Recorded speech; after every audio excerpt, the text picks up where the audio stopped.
Won't more of them get locked out in the long run, though? Because most economists have criticised yours and Labor's housing plans, to be fair, saying both will drive up costs because there just aren't enough homes. You point some figures there, but more need to be built because there just aren't enough workers to do so, though. So there are question marks over just how many can be built. I think what people are missing here, Pete, is that our measures are supply-side measures as well. We've got a $5 billion fund that partners with local councils to actually congestion bust the roads, the sewage, the stormwater, the access, so we can get those new estates and new developments going. We announced that some time ago. Now, we've had builders, we've had the Housing Industry Association step up and say 30,000 more homes in terms of supply will result from our policy in deductions for your interest on your home loan.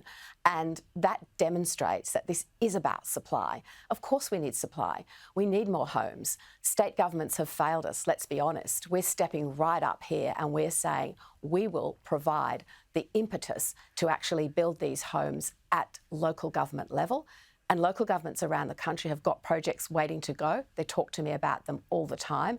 Because often it is those access roads, putting on new sewage and water connections that you need to get in place before you start the build. So there's a lot in our policy around supply. And I think some of our critics are missing that. But I know who's not missing it: the people, the young people who are desperate for a chance to step up onto the home ownership ladder. And I just can't express enough my disappointment in this government.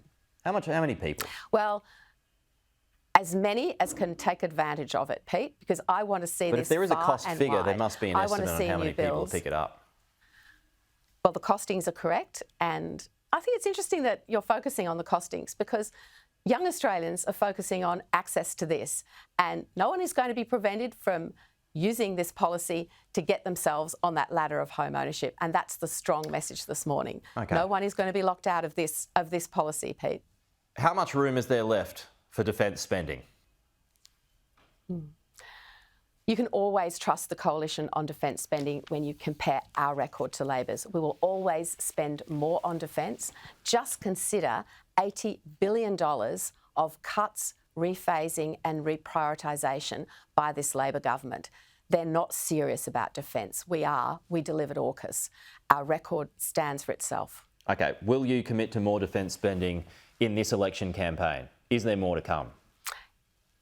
Peter Dutton announced that our defence policy is coming and it will be revealed in the next 18 days. I'm just mentally so the cost of these housing policies election. And tax cuts, is that not going to take anything away from defence? Are you still pressing ahead with some increase, others say 2.5% of GDP? Are you thinking along those lines still?